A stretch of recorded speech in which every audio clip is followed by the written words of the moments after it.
Hey everyone, it's Skylar here, and today I'm here to do something a little different for you today.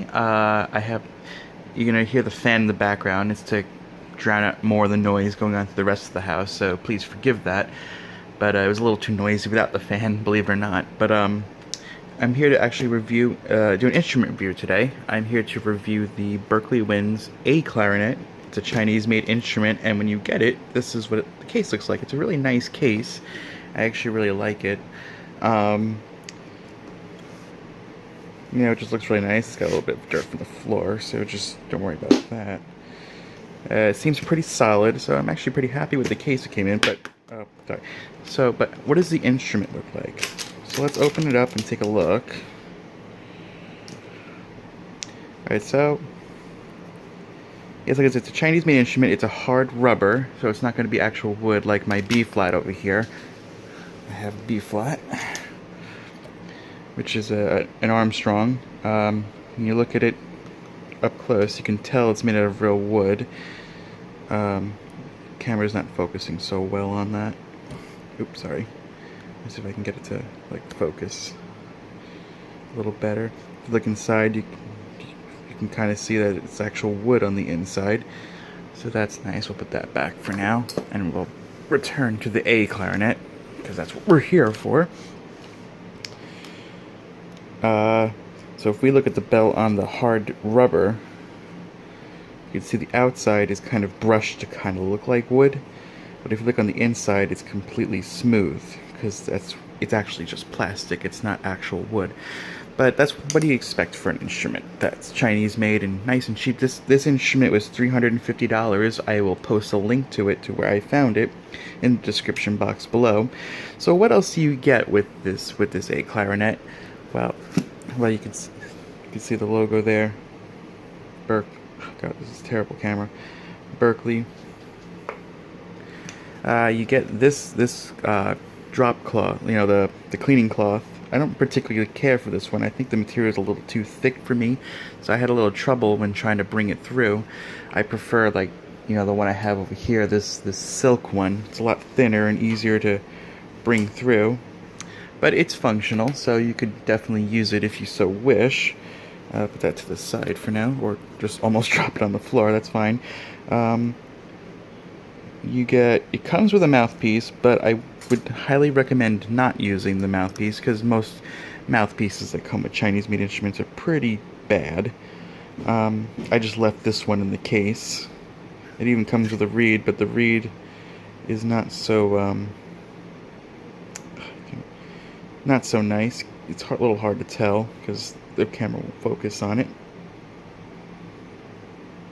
But it's there. It comes with it, I guess. So if you were to use it, it would be an option, I suppose. So we'll go ahead and put that back. It does come with cork grease. This kind of no brand cork grease, and it's really kind of greasy and like almost liquidy in a way. But for these corks, it does work because you kind of need quite a bit because they're a little, I don't know, I'll get to that when I talk about that part.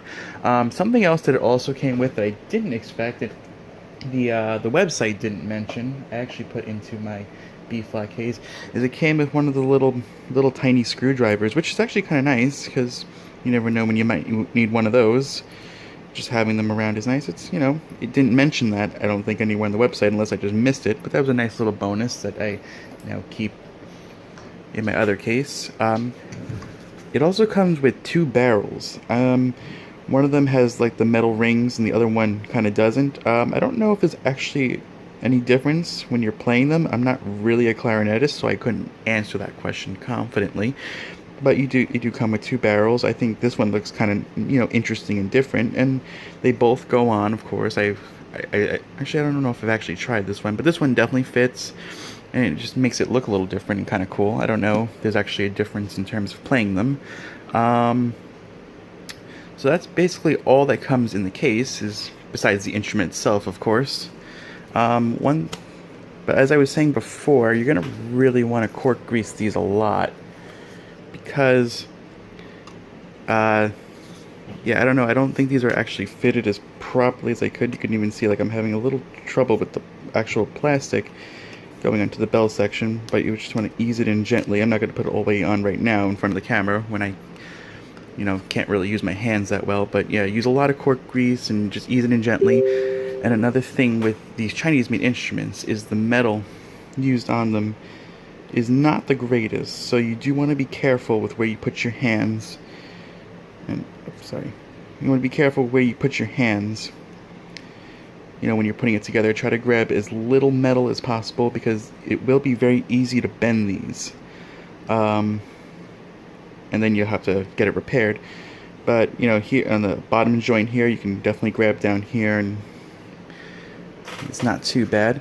Top joint's a little more difficult, but like I said, as long as you're careful, you don't really put your hand down on the keys as you're twisting. Just be very gentle, and you'll be fine. You should be fine. Another thing I want to point out is something interesting about when you're putting the two main sections together is, let's see, where is it? If I come to the bottom joint here, the top joint. You might look at this and think something's wrong with it because these keys seem to be going extremely high. That's because the mechanism for the bridge keys is a little simpler on here than on standard student clarinets, where you're going to want to depress these keys as you're putting them together for the bridge keys, because if you just keep it all the way down, the bridge keys will actually collide. But you want to actually put them together by depressing these keys. Again, I'm not going to do it right in front of the camera where I could risk dropping it. But yeah, because this bridge key here just actually makes contact with the plastic, unlike on most clarinets I've seen. Like if I go to my B flat over here, being very careful not to drop anything. Hold up two hands. You'll first notice that those keys don't come up nearly as high. They're almost touching the tone hole. But if you look at the bridge key, there's actually a little metal piece that keeps it all the way up, so you don't have to keep it depressed as you put the two pieces together. So I don't know if that's just a side effect of being a Chinese-made instrument, or if that's just... I don't know what that is. I've never seen that before on a clarinet. I think other instruments have this. Like, I know bass clarinets, I think, do. Oboes, I think, do. I'm not too sure, but yeah, so just keep that in mind when you're putting this instrument together, that you want to keep the bridge keys depressed so that they actually go in properly. Okay, so now I'm going to put both instruments together just so you can kind of see what they look like together. So I'll be right back. Okay guys, I'm back. I've put both instruments together. On the left is the Berkeley A Clarinet, and on the right is my Armstrong B flat clarinet. I put the mouthpiece that was provided with the A clarinet on just so you could see the full height comparison, but I don't actually play with it. So you can see they're rather similar. There's very, they basically look the same. Get a nice close view of the key work. Except this won't go in focus, so it's not as effective as I thought it would be, but nonetheless, you can basically see that there's keys there. They're basically the same. You don't see much difference there. So you might be asking yourself, why would you want an A clarinet? And I'm glad you asked, even though you probably didn't. But so the B flat clarinet on the right is your standard clarinet, is what you'll be playing like 90% of the time. But if you play some older repertoire, maybe some modern stuff, I don't really know, but sometimes key signatures don't agree very well with B flat clarinets, and when I do the playing samples, we will see a good example of that.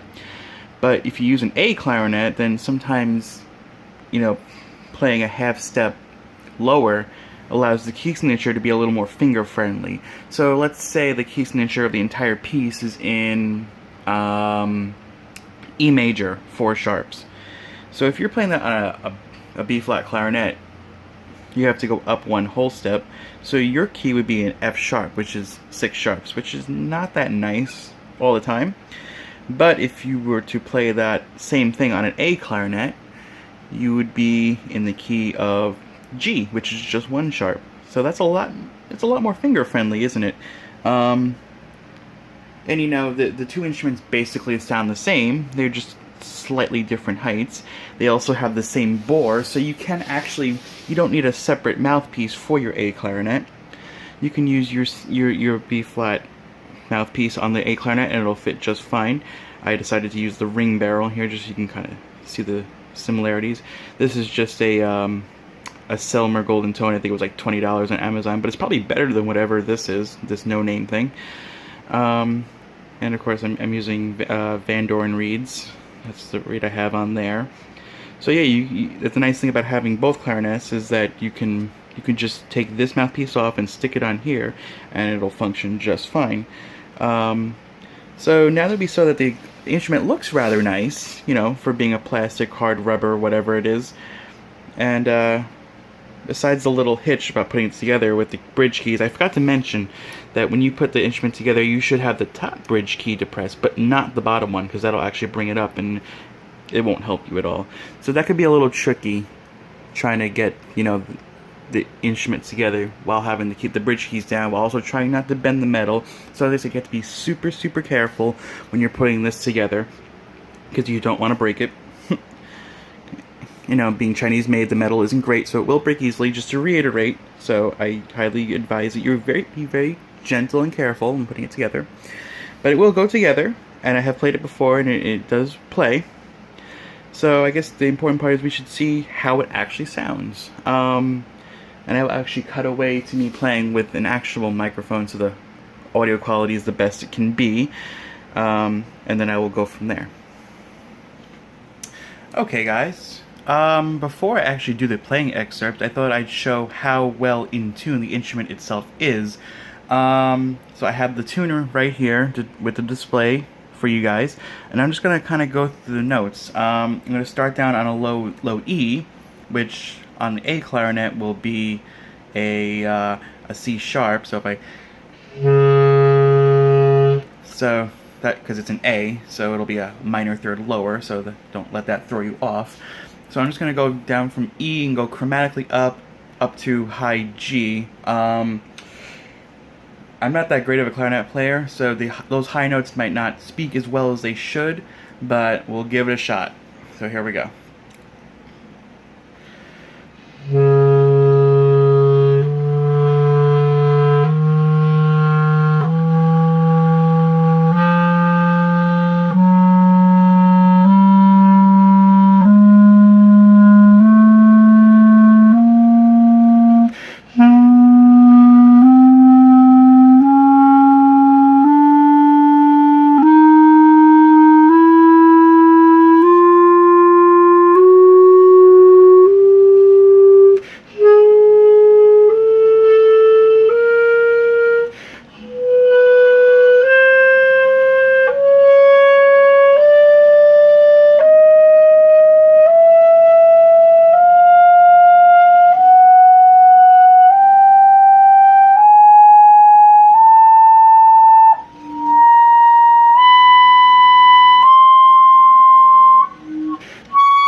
Alright, so I actually got that high G to come out, surprisingly. I can't go any higher than that, so I'll just stop there and save you guys the trouble. So, in general, which is, hold on, can I just, let me see something again.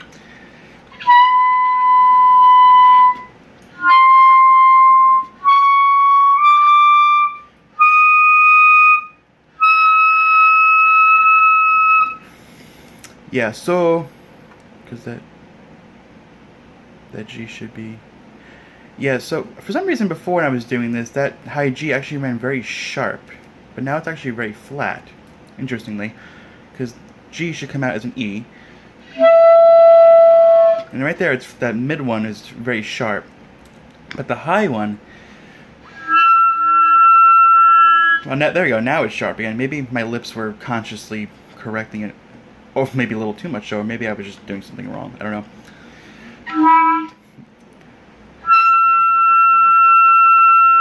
That's, yeah, maybe I was just playing it wrong, because yeah, it runs very sharp.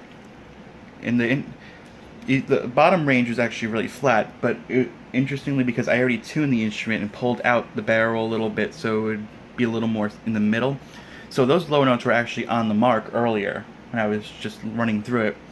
But the rest of the instrument was extremely sharp, so I pulled out just so we meet the middle ground. So for a Chinese-made instrument, it's really not that far off the mark until you get to those really high notes, and they run incredibly sharp.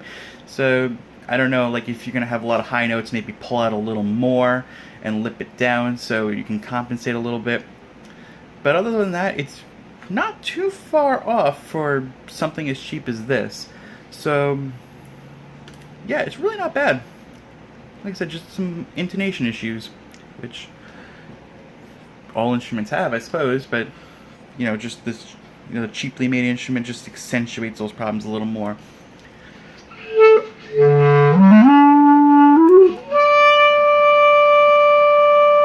Oh, that was on the mark right there, that high F, that mid F. So you can definitely lip them. They're definitely within lippable range. Just those high notes are a little extreme. But I don't know too many situations where the A clarinet is written in the stratosphere anyway, so maybe we're lucky there. But I just thought I'd show that off. Now I'm gonna go cut to the part where I play a couple different excerpts. Okay, so the first excerpt I have here, I have the sheet put in right in front of you so you guys can actually see it while it's being played, is the opening solo to the third movement of Respighi's Pines of Rome. You see at the top of the page under the tempo marking it's written in La. In some music they use the Italian words for notes as opposed to the just writing the note letter. So like in this case La would be A. If it were B flat it would say C flat. But just that's besides the point. This solo, it's a very, very good solo, very pretty, and kind of sets up the theme for the entire movement and so forth. What you're about to hear when I play it may not be as pretty as it probably could be because I'm not a clarinetist, but I think it's sufficient enough so you can kind of hear how the instrument sounds and plays. A little bit of the high range, a little bit of the mid range. So give a listen and judge for yourself.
Okay, so again, I apologize for my terrible playing. But anyway, so for this particular one, I only have a sample of what it sounds like on A clarinet because this is impossible to play on a B-flat clarinet in the key that it's in, because you'll notice at the end, the last note is a low E, which is the same as the low E, the same as the lowest note on a B-flat clarinet, an E, but the note that actually comes out on that low E is a C sharp on an A clarinet. So to get the same note on a B flat, you would have to play D sharp or E flat, which doesn't exist on a standard B flat clarinet. So just an A clarinet sample there. But let's just move on to the next one. Okay, so next what I have here is the first entrance of the clarinets after the first rehearsal mark in Gustav Holst's Neptune the Mystic from the Planets.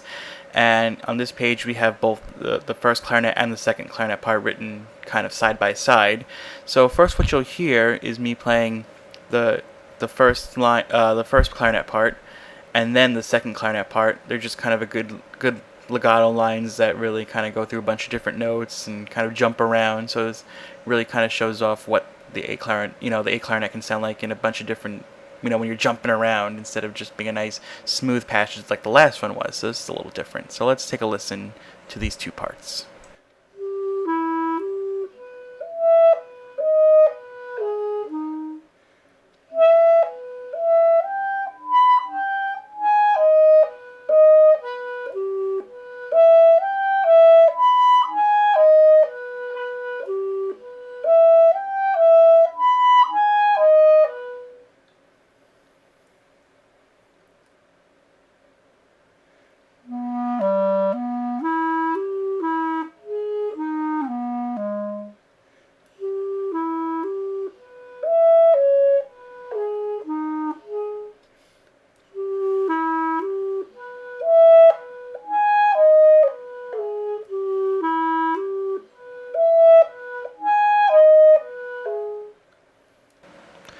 Okay, now for comparison purposes, I have the first clarinet part transposed to B-flat clarinet, and you can already tell just from looking at it that the key signature is a lot it's not so nice, and they got some weird accidentals in there that make the fingering a little difficult. So now I'll be playing this on the B-flat clarinet, just so it'll sound the same, but you might hear me struggle a little more while trying to get these notes in my fingers, as opposed to the A clarinet part.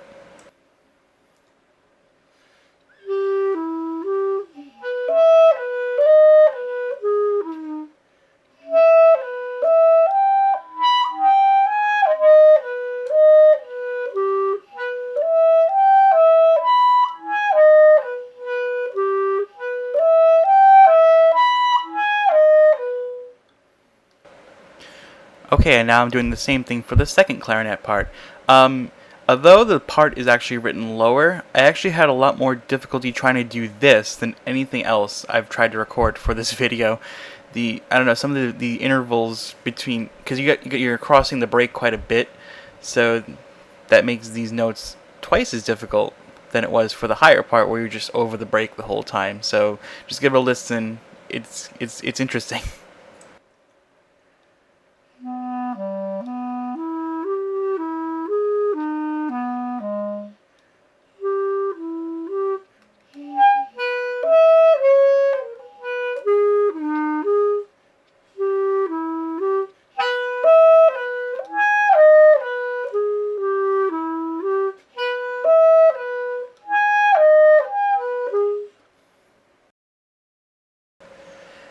Okay, for the last excerpt that I'm going to play in this comparison, we have the little solo for the first clarinet after rehearsal number 5. It's another nice little slow, just another thing to show off, but this time we actually have a B-flat comparison. I'm actually going to put them side by side. On the top you have the A clarinet part, the original, and on the bottom you have the B-flat transposition. So we can hear. It's not really so much to hear how different they are, since the instruments sound pretty much the same, but it's more like to hear how smoothly it can be played on an A clarinet as opposed to a B-flat clarinet. And definitely on the B-flat we do have a bit of a more clunkier fingering pattern going on here, especially at the end when you kind of get to that final note. There's a bit of a blip, if I remember correctly. So let's give a listen.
So what are my final thoughts for the Berkeley A Clarinet? Well, for $350, you get the instrument itself. You get 2 choices of barrel. I decided to switch to the ringless one so you can see what that looks like. And you also get the standard style of barrel too. You do get a mouthpiece, which I have on here, but again, I don't recommend actually playing with it because, you know, stock mouthpieces are usually not great.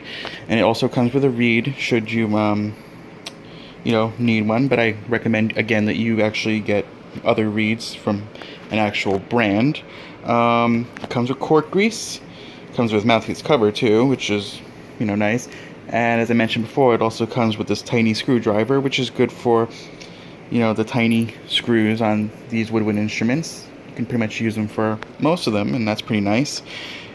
So for $350, I would say if you are, you know, just wanting to have some fun playing older repertoire, and you're already fine with the B flat clarinet, and you just want to kind of add, I would say go for it. I think it's a great instrument. It sounds pretty decent, you know, barring, you know, minor intonation issues, which most clarinets have anyway, but the Chinese-made instrument just accentuates it a little bit, but you know, nothing too major. If you are a professional clarinetist, I would highly recommend not getting this instrument. You should probably go out and buy an actual name brand A clarinet. Don't know what to recommend offhand. As I said, I'm not a clarinetist. I'm just a person who likes to play instruments, and clarinet's one of my secondary instruments, and I got this A clarinet just to see what it was like. You know, I reviewed this because it was hard to find reviews of this particular instrument on YouTube, so I thought I'd make one. You know, I kind of took a chance to see if it was a good instrument, and I was quite satisfied for what I need it for, which is pretty much just playing around and, you know, playing through music. So take that advice for what you will. As I said, I will put the link to where I got it in the description below if you want to buy one for yourself. So thanks for watching, and I hope this helps people who are looking into some secondary instruments.